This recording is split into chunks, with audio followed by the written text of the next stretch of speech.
those sort of things. And they're getting fantastic information that they could not get from their own researcher.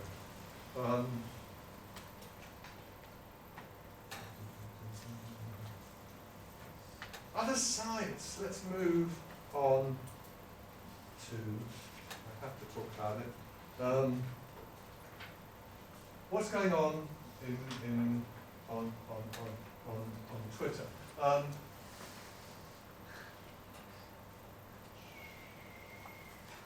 Okay, World of Tea said there are 7 types of hashtag tea, yellow, green, yellow, da, da, da, da, da.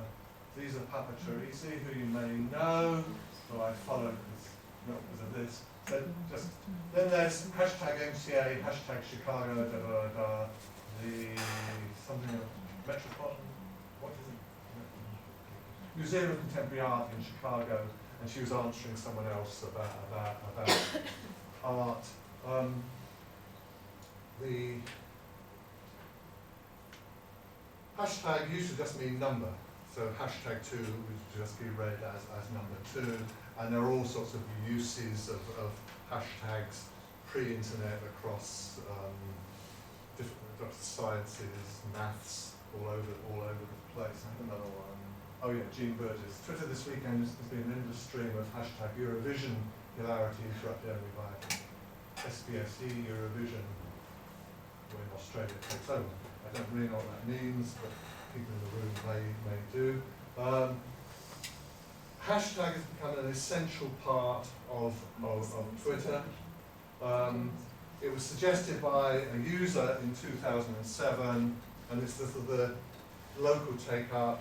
It spread internationally around 2010, Libya or Iraq, or something like that, some world thing. And then, maybe it was Egypt, and was then taken up by Twitter officially. So it was going for a long time as a sort of unofficial thing, and now on the front page you get trending topics, are hashtags. Has many different uses, and it certainly has sort of grammatical. It's different if you put the hashtag at the beginning or at the end. Sometimes it's just like there, it's just the word has been hashtagged. Sometimes it's an added word in there. So it's definitely something there. SBS is television. Okay. Multicultural television station in Melbourne are taking over Eurovision, the rights to Eurovision. Oh, I see. So it's going to move to Australia. Interesting. And my last image, I had used this last week in Hong for a different use to show sort of local uses. A breakfast in CUHK, you remember it means Chinese University, just costs $15, hashtag breakfast, hashtag Instafood, hashtag CUHK, hashtag college, CCC, hashtag noodle, hashtag milk. So people document their lives using hashtags, and I think it's thought bad form on Twitter to hashtag everything. You should never have more than a couple of hashtags in a message, or you're just sort of being greedy.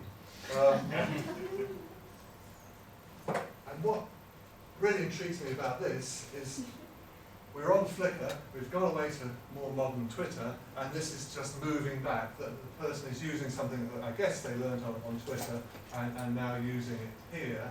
And so people searching for CUHK could do it via hashtags. I can't remember if they had regular tags.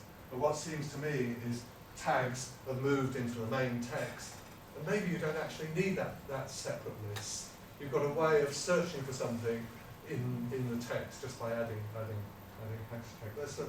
There's something going on, and again, people are being inventive and creating stuff. Okay, so that's it. My conclusions. Tagging is an everyday practice where people are up to. To understand it, we need to see how it relates to what people are doing in other spaces within the web page. There's individuality. Different people do different things for different purposes. They might have existing information in with the tags, and they have new information they might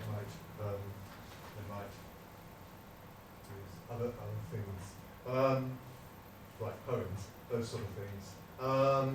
And lastly, there is some structure, there's some linguistic structure to it about what they're up to, so there is a grammar of tagging. Thank you.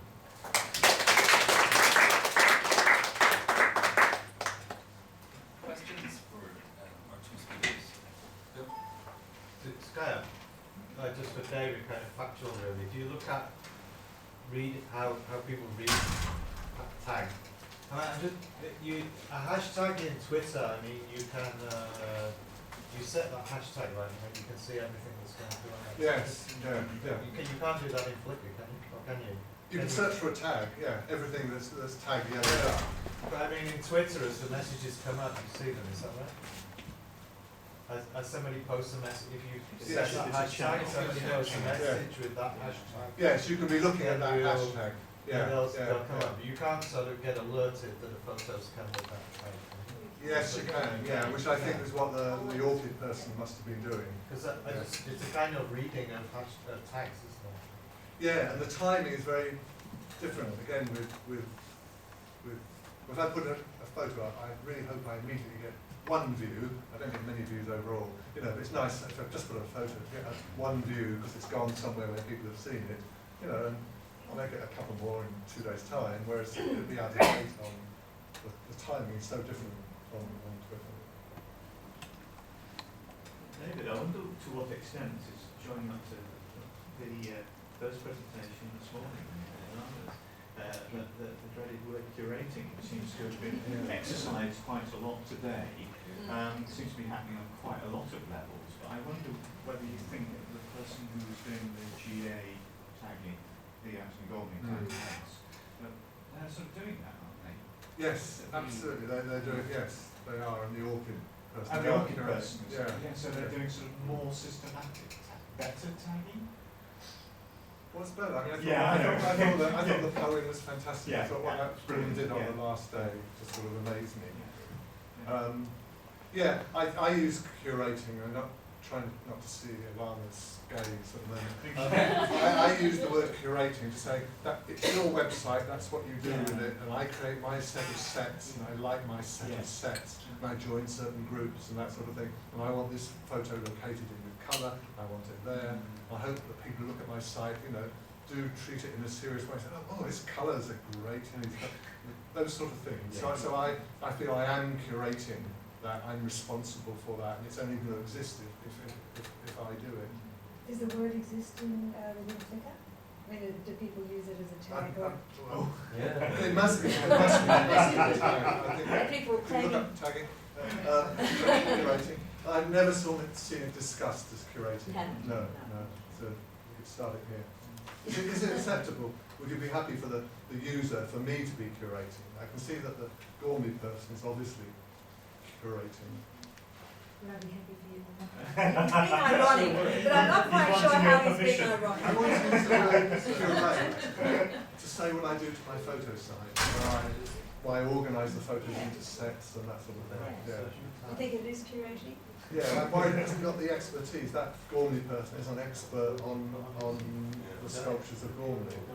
Yeah, but you're an expert on research, and you're in there for a purpose. You're not just in there to have fun. Well, my photos. You're in there for your own purpose. Aren't you in there as a researcher? My photos aren't particularly. No, but you're Researcher. using your photos just to kind of get some legitimacy. But basically, you're a researcher. I don't know. John, Your last comment was that there's a grammar going on here, then you said some linguistic stuff. So, do you mean by grammar that it has to be actual language, or do you, by grammar, do you mean, you know, some systematic ordering of the data? Yeah, I mean, people use grammar in loose Yeah, ways. that's why I'm Some asking. people use the word grammar of images as if there's a grammar of images, Yeah. which I sort of doubt. What I wanted to say is there's systematic things to do with language going on there. Yeah. Not with the visuals. And there is, and we can just say, is that a grammar? There is a thing going on of cohesion across modal cohesion Yeah. and coherence. If you look at that originally, Egyptian statue one, that's a very tight web page. Mhm. So I think you can use linguistic concepts like coherence and cohesion, for example, to talk about it. Just like bringing things like intertextuality. And there's a set of things that linguists have got that you can start using when you're looking Right. across images. Jackie? I actually have two questions. The first one's for David. There seems to be a lot of place names in the tags. Why do you think it's so important for the users to geotag them?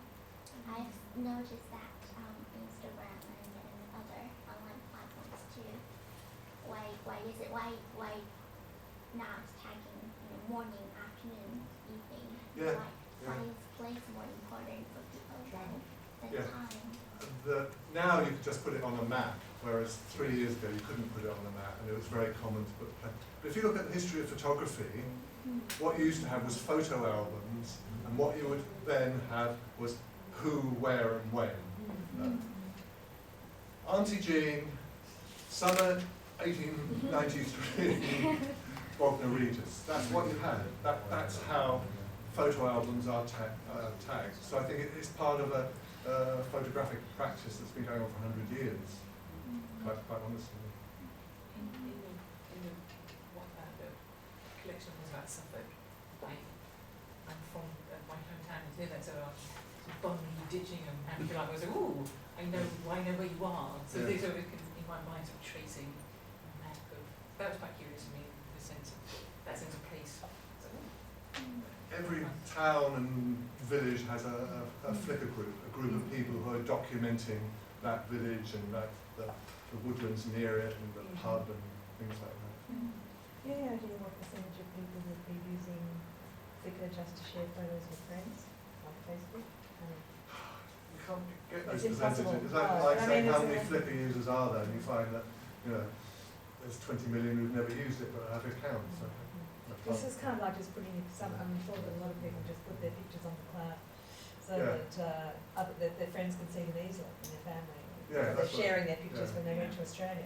Yeah. I think that we've got a common narrative of that's how people started out. Yeah, I first did it because of my relative, then I realised that. there's other potential. Yeah, and that's my experience. I was just so amazed when someone from Beijing commented on one of my photos, and I thought, oh, the whole world is watching. Yeah. Great, I can do photos and hope they look at it.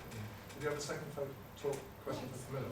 Second question's for Camilla. So, it's obviously there's a great deal of intertextuality in these online reviews, but what's more interesting to me is, to borrow Rodney's term, the interactivity of these online reviews. So different from other online tasks, to write these reviews, you have to perform the action of purchasing and buying and using the products first, and then you can write a review. And it also almost has an immediate effect on the actions of the next user, right? This is, I guess, what distinguishes this genre of online reviews from other kinds of online tasks, because they're so immediately related to actions.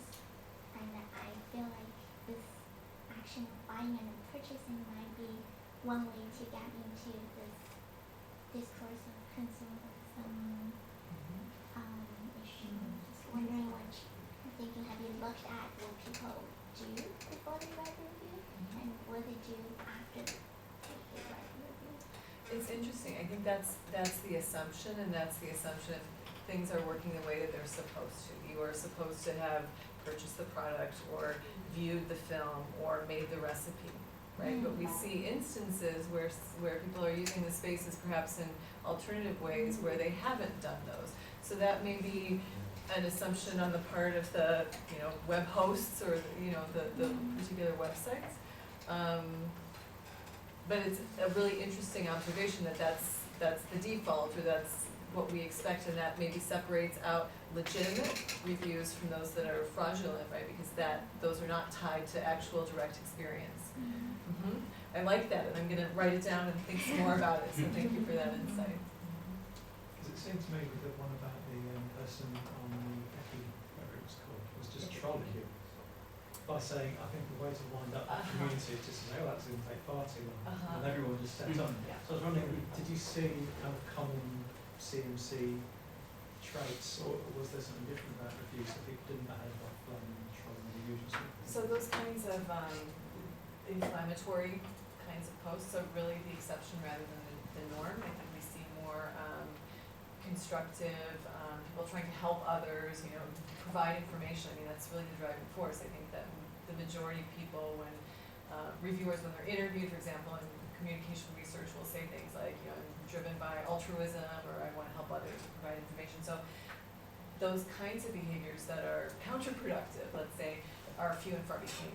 I think that that's perhaps one instance, and there was only one, I mentioned this in a talk that I gave here a couple of weeks ago, out of 1,000 reviews, there's only one that I would say is really, could be labeled as linguistic impoliteness, where there's sort of face attack and somebody saying, oh, if you like this film, then you're a complete moron and you're on welfare and you don't know anything.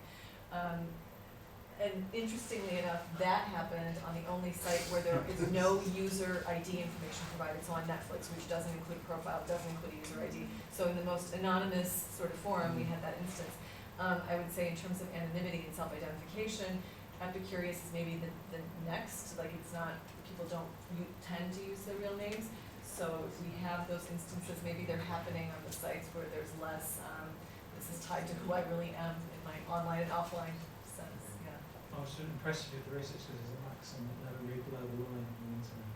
Just the comments or anything below the line is always just a lot of madness. So to kind of go through 1,000. That's very impressive. Well, I was trying to sample my sampling procedure. I don't want to get too detailed, but I did sort of semi-random sampling on a number of them, where I would sample every fifth, let's say, review. And so, you know, there's research evidence showing that most users don't read past the first page, right? So I was clicking on to like page 6 of review. So I don't know if anyone else ever has read those, but you know, they're included in my data, so I'm trying to be representative. Is on welfare really a synonym for moron in the United States? I mean, I just struck me and said, you're a moron on welfare. Wait, what? Is that what people say in the United States? Is that a common insult? No, and sorry, it's taken terribly out of context. So that was a response to a stand-up comedy video of an African American comic, and so there was a lot of racial and It's a bit of intertextuality. socioeconomic. Oh, Yeah. okay. Sorry. Yes. Yeah. I was David, just I had a couple of comments. One was relating to this person that's going around curating, and I was just wondering, it would be really, really interesting, I think, to find out what their aims are and how much effort actually goes into that. Is it a group of people, how they organise, all that sort of thing, because it really does point to a kind of social practice. I thought that was a really interesting finding. And then the other thing was looking at those sort of poetic ones in Flickr. And I think at the beginning of the talk you said that hashtags are all the rage now on Flickr, you know, not so popular anymore or something. But when you showed us that, I thought this is just like a hashtag. There are some that I've come across. I think one of them was something like, how cool is that? So hashtag, Yes. how cool is that? And there are actually people that are, I don't know, by chance or else by design, are all posting tweets. Hashtag, how cool is that? And if you wanted to, you could filter those and so on and so forth. But it seemed to me that that sort of poetic one was much more in the nature of, you know, communicating a message, whereas obviously you have this other person too whose purpose is to classify, or else maybe they're trying to, you know, collect as well. It could be the other thing, couldn't it? Yes. Collecting for themselves. There are definitely groups with names like How Cool Is That? I can't think of one this second, but there definitely are. On your first thing about interviewing with people, yeah, I'm quite keen to. We did a set of interviews at the beginning when we looked at multilingualism, which were very great. It's just great to do them. You can do them by Flickr Mail and that sort of thing. People usually like being asked, unlike most research. So I like, for the 365, I haven't interviewed any of those people. I'm quite tempted to go to these people. And if I want to use her stuff, if were I to write a paper on this, I'd need her permission. So David, I mean, a lot of the thing about hashtags, is you want your hashtag more neat. Mm. So, you know, you want to be the person who does, you know, the hashtag binders full of women, Yeah. hashtag, you know. So is that same sort of practice seen in Flickr tags? Do people try to create memes with Flickr tags? It's less time dependent, it's more, you know, putting this up to document things. So I think that there is less of that. But you might find that there's a group with a name like that and you join, or people start groups to do that. Okay. I got very interested in round photos. There's a name for them, which I've forgotten, which is a nice name, and I started a group called those. And historically, there have been some great sort of, you know, they were Julia photos. Cameron. Yeah. You know, the actual, and I just think the shape of photos is, it's just messy, you know, and that sort of size, you know what it is, and you won't know where it came from in the history of photography. Having said that, another question arises, because as I was thinking about what I said, actually, I was thinking of the last presidential election, and there were political operatives, you know, for either side, out there watching the debate, Yes. actively trying to make memes out of hashtags, Yeah. right, as a way to spin the debate. So it becomes this kind of tool for, you know, corporations or political parties or that sort of thing. I don't think that's happened in Flickr yet, or No, have you no. seen No, it? it hasn't happened. I haven't noticed it, but then there's also things going on that I don't know about. Anyway, when I started this group on round photos, I got about 4 members, so. But I didn't become. Well, that's a lot of ground photos. Yeah, you haven't mentioned yet the sort of social dimension of Flickr. I mention this because my son was for some time engaged to a Brazilian girl, and it's broken off now, but my wife was very unhappy actually, more than my son I think. But they actually met up on Flickr because this girl was attracted to my son's architectural photographs. So that's how they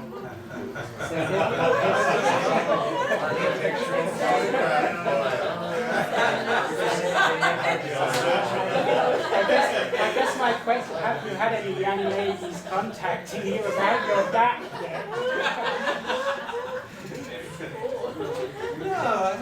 No, I haven't. There are lots of social aspects to Flickr, and lots of towns have Flickr meets. I bet there's a Hong Kong Flickr meet. Sheffield's always having Flickr meets. So you really haven't found anything political? I mean, No, I haven't found anything political, but not with this time dimension of keeping up with the election. Okay, I did quite a good look about environmental movements. Right. And what is great is you can meet up internationally on World Environment Day, the people what are doing stuff in Calcutta talk about it, as well as the people in South America and the people in China, and that is fantastic. I think you're getting something else. You have an environmental movement, and you can communicate visually so well with a photo of a messed up environment. You can see by the language you're talking. So I think the photos help the language. And the language learning point is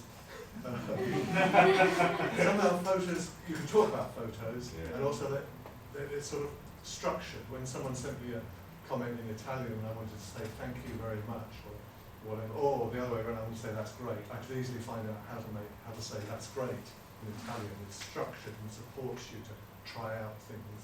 It's one of those sort of safe places. You mentioned multilingual tagging. I would like to hear more about your multilingual project. I'll only give you the 30-second version now.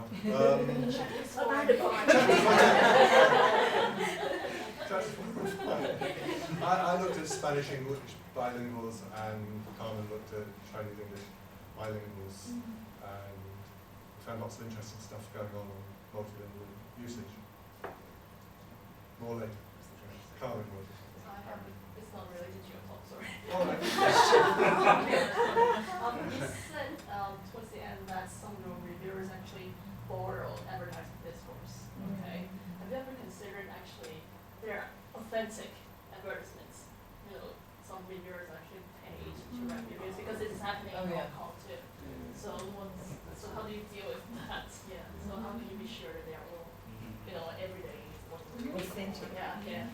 that's a pretty huge issue, right? And I think especially where issues of identity and trying to link people's online, offline identities, for lack of better, ways of talking about this right now, I think are so important on certain websites. Interestingly, where I found those most of those examples of advertising influence discourses were on Yelp, which is really strict about the kind, like you need to have your profile picture, and you need to use your first name and last initial. You need to complete a certain set of profile information. So they're extremely, of all the sites, they want to make sure they're all about quality control. And so trying to authenticate, I guess, people's identities in ways like Amazon does with its badges of real name verified. So it happened on Yelp sometimes, and it happened a lot on Epicurious. Epicurious is more anonymous, but there's also not that much to be gained. So I'm not sure who would pay somebody to post a recipe review, right? So in that context, it doesn't really make sense. Yeah. Restaurants. Right. Open rice. Yeah. Yeah. Actually, recently David shared a really interesting video with me, which is interviews with individuals who work for reputation management firms. And so there are those practices where people sort of monitor, and perhaps may post or encourage others to post for various reasons. So There's that very high profile case with the British History Academic, wasn't there? Who was posting very scurrilous reviews of his rivals. And I think he got taken to court. was it on Amazon? Was it? Yeah. That was one of the Amazon scandals. Yeah. Yeah, I think that I don't know how much. I think that you'd have to pay somebody in advertising, like a professional advertising person, a lot of money to do something like this, I think. So, sort of lay people, yeah, there are, I've found ads online saying we need somebody to write TripAdvisor reviews for our hotel. So we know that this sort of thing goes on, and there are scandals in the media, and we hear about them. But I'm not sure that, this is evidence of that, like a professional, yeah. It struck me looking at your data that some of that's used quite ironically as well. The butt weight, there was even a cockroach in my bed or something like that. I can't remember exactly what it was, but clearly that wouldn't fall into this category. Right. So that's more. No one's going to pay anybody to, say that there was something terribly wrong with my room, and butt weight, there's even more. Maybe the hotel next door. Right, yeah, competitors. That's exactly. Like a rival business. Sure. But there's a curious thing about Counter-advertising. the number of reviews as well. I'm just saying this as a punter, because when you read about a hotel that's got one review and it's positive, it kind of, you can think it's authentic or not. I need more reviews, I've got to know. And that's often like the number of reviews put like by those sites that track individuals by their profile. That's often one of the determinants of, should we keep this review or should we filter it? If it's only one person who's written one review, that sort of automatically places it in a semi-suspicious category. Yes, As opposed to somebody who's posted 20 different reviews, right? They have a track record. So I suppose building on that, you read a review in the context of the other reviews. Absolutely. Always. I just want to raise an issue that I went to a conference at Pierre Mangenot, the French discourse analyst.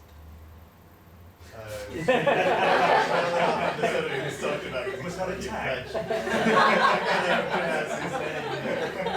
But he was talking about these hyper genres and the web, and basically how, we talk about things like tags and comments and images and views or whatever, and you just grab all these things, put them together in a certain way, and you've got Flickr, and then you do it in another way, and you've got TripAdvisor, and then people start using it and using these things in other ways. Because I'm just thinking about how you can say, well, I'm only talking about, and you didn't say that, but you could say I'm only talking about tags on Flickr. They're completely different than tags than hashtags. You're not saying that, but I wonder how we can talk about these sort of different ways of cutting across different types of text on the web. Because in a sense, like Flickr and YouTube, TripAdvisor, they're very, very different things, but Yeah. they're kind of made of the same stuff, aren't they? Yeah. The same building. Yeah. I think that list I had of the different sorts of tags about sort of who can tag and what they relate to and what group, that list I had, you work out what the users are up to, and then you work out what the people are up to, and then you get TripAdvisor. Yeah. But it, But there is another thing, I don't know whether it's quite related to where you're going, Phil, but there is this, there are mashups, and there is a good mashup of Twitter and Flickr. So if you use the same hashtag, you get the image and the Twitter stream. Yes. And that, I don't know whether it relates, but there is a kind of, cross-platform but there are potential. but there are also sort of mashups with genres, aren't there? Yeah, yeah. I've just been following, Camilla knows, but I've been following this last book of the True Blood, the Suki Soko series that's been published. So I just was looking earlier, there's 1,600 reviews of that on Amazon. So what's that all about? I mean, you're not going to read 1,600 reviews in order to find out whether you want to read the book or not. I mean, what? So something else is going on there other than reviewing the book. And I think you see this kind of thing all the time where it's supposed to be a review, but it isn't a review, or it's supposed to be a tag. Well, that's what you do. It's supposed to be a tag, but it isn't a tag.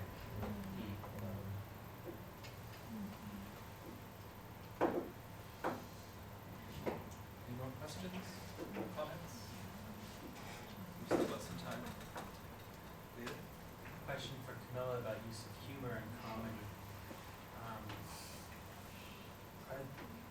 Did you see those used as legitimizing devices, or do people use punchline style jokes as internally in reviews? I'm thinking, if we see a review, I read it if it's funny. Or you were talking earlier in your last talk a week or two ago about the use of wittiness to grab attention or something like that. How often was that in this context? Humor is a really difficult thing to code for, right? Because it's so subjective. I'll start by answering your question, and maybe as I talk, a better answer will pop into my head, I'm hoping. But so looking at, funny is one of the categories on Yelp, right, of rating, helpfulness ratings.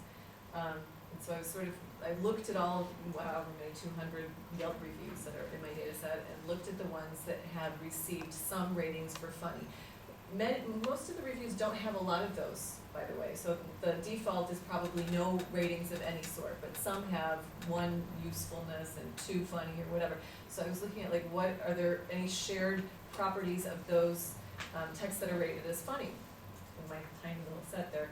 And it seemed like the only thing that I could find is instances of LOL or haha. So if somebody sort of included a reference to humor within their text, then others picked up on that and described it as funny.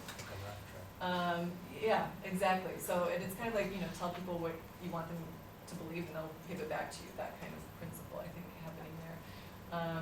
But I found, I guess I've written about this elsewhere, but I found evidence of wordplay, really great ones from TripAdvisor, like bed and breakfast, there were bed bugs, I hope that's not what they had in mind with bed and breakfast, that kind of thing, or it was a continental breakfast, I don't know what continent they eat this for breakfast on, but that's what you're served. So Pirate movies rated R, 5 Rs. yeah, right, exactly. Right.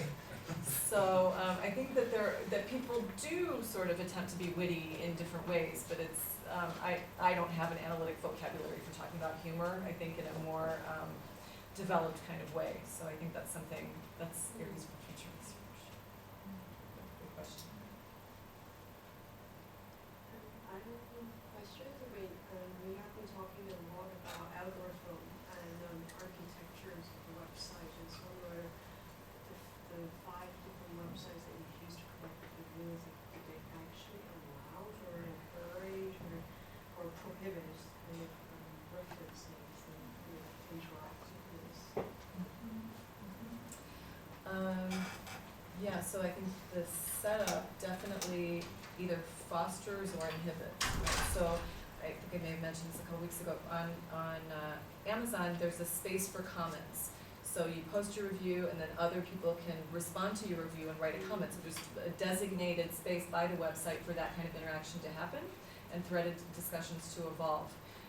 That's the only of the 5 sites that does that. The rest sometimes will have those helpfulness ratings as an option for people to, I guess, sort of interact or at least opine about the nature of the review. So, you know, it appeared on Epicurious. I think that there's a little bit of that on Netflix or on some of the other product reviews where people say, oh, I agreed with the reviewer 5 reviews ago, right? Or I agree with those of you who said. So that happens. I'm not sure that the websites necessarily do anything to encourage it. And I think they're allowed to remain, those interactions, when they exist. And if they're not, then we don't know that because they're gone, right? They're missing. So of the websites that I've looked at, Yelp is the only one I think that is explicit about using a filter, which doesn't mean that TripAdvisor or Amazon doesn't yank, you know, content that they find objectionable. They probably do, and they probably have something about that in their policy in terms of use. Another thing is like I found online reviewing strange in the way that it's like you as a reader can rate the review. Because you're obliged to, once you read the review about that restaurant or hotel, like put this helpful and helpful, or why do I don't know the discourse of it, a review of review. Yeah, it Why is a strange phenomenon, and in fact, it also impacts on many of the sites the order in which they appear, right? Because sometimes it's the most recent review that shows up at the top, but Most helpful one, or yeah, 5-star one. exactly. So Amazon, I think, has changed that, and so the helpfulness ratings determine which ones get seen, but then the ones on the first page are going to get seen more, and so it's kind of this vicious cycle, right? So Camilla, where does it all come from? What's the genealogy of all of this? Like it started with eBay, with Amazon and eBay with these ratings, but what about in the real world, the non-virtual world? Has this come from is this prior to the internet? rating reviews? All of or it, yeah. reviewing? No. Okay. No, but this rating stuff and the rating of the rater and the where is the I origin? think it comes from education. I think we have all kinds of rating systems and rating things and surveying. I've got a Yeah, I mean, comment on that's that. it.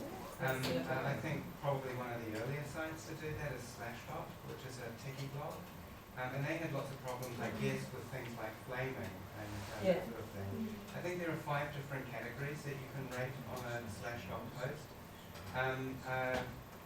What's his name? Yoshai Benkler talked about this in one of his, in that article on collective intelligence.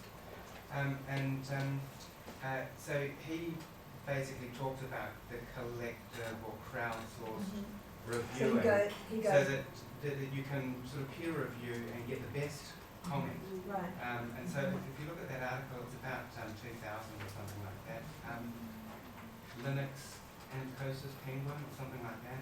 He has quite a good description of that sort of crowdsourced reviewing. But he's onto the economy, isn't he? So that it does kind of have this, whether it's commercial or financial or something, marketing kind of basis to it. I don't know, just, is it in the Because gaming world the- as well, the ratings? Oh, yeah. Except in the gaming world, there's two interests. First of all, for gaming apps, like the reviews are now worthless, right? Because they're completely paid for. So it's typical that a game on the App Store will have 5,000 reviews, all 5 stars. And they're saying things like, if you buy this game, your entire life will be changed. Great. On not app games, people are aware, for example, the game companies, employees of so the reviews are virtually worthless. But what's interesting on the regular video games and the Xbox and stuff is where you get the direct juxtaposition of professional reviews and amateur reviews. So at a site like Metacritic, you'll get the reviewers of the game, the professional reviewers, and then you'll get the players. And the players quite typically despise the professional reviewers. And many gamers gamers trust the gamer reviews. I do. Many gamers trust the gamer reviews better than they trust the professional reviews. And you know, there are things like food and movies and games which have had a career of professional reviewers, and so now they're bringing the amateurs in as part of this larger thing where expertise is being undermined. But that's what Right. one of the points I Yeah. was trying to make this morning. about curation. And certainly when the gamers are doing their own reviews, they do a lot of they flame each other, and they do a lot of interaction to the other reviews. It's not at all neutral. And they'll often flame the professional reviewer, or say, you know, these guys must have all been paid, but this, you know.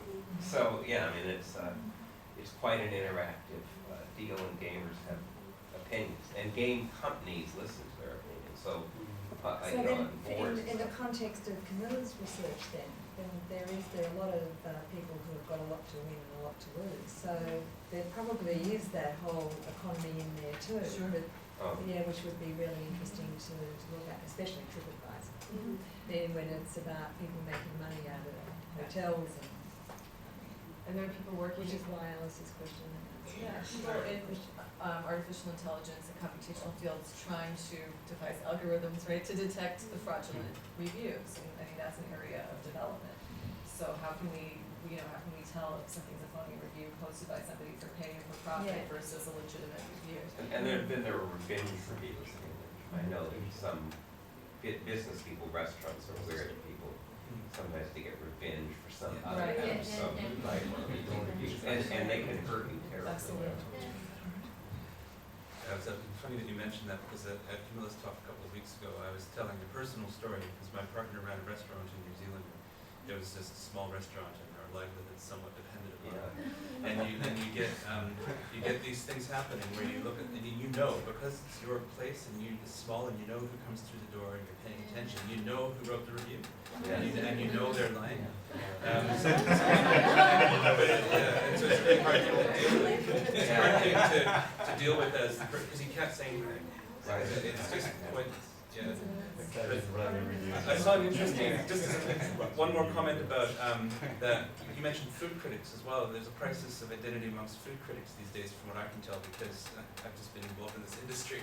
But there was this great thing on New Zealand television one day where a bunch of restaurant people got together and attacked the lead food critic in Auckland, and they said that you don't know what you're talking about, basically, and we're sick of it.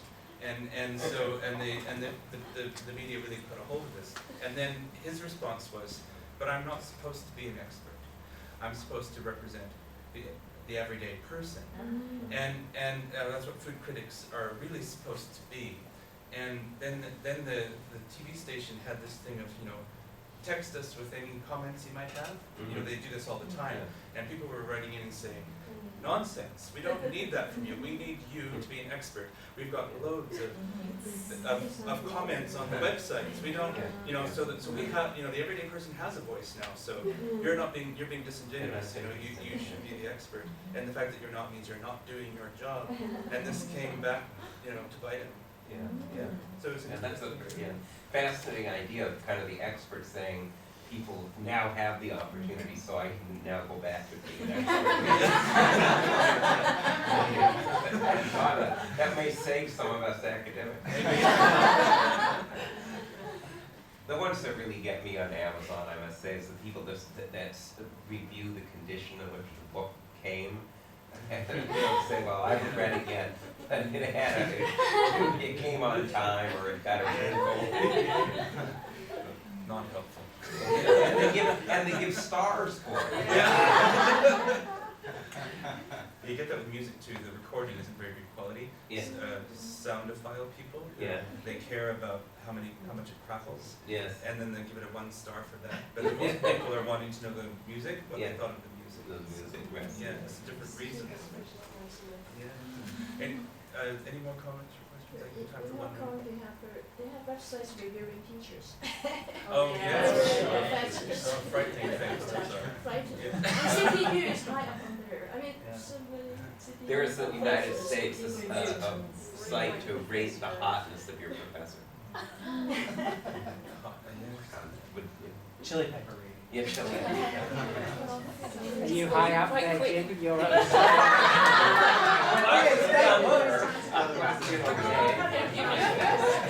Now I just get ready to, I might make a good grandfather. A really good discussion, so obviously very interesting for us this afternoon, so thank you everyone. And we have three announcements. So the first one is please bring your name tag with you tomorrow if you're coming tomorrow because there will be a crowd and so we need to identify you by the name tag. Thank you. And then of course we're going to have a book launch. This 6:30 in the lunchroom there. And then at the fabulous book launch party we have a bit of snacks and wine. And after that we are organizing a self-themed but very affordable trip to Pearl City for Thai food if anybody's interested. So things that are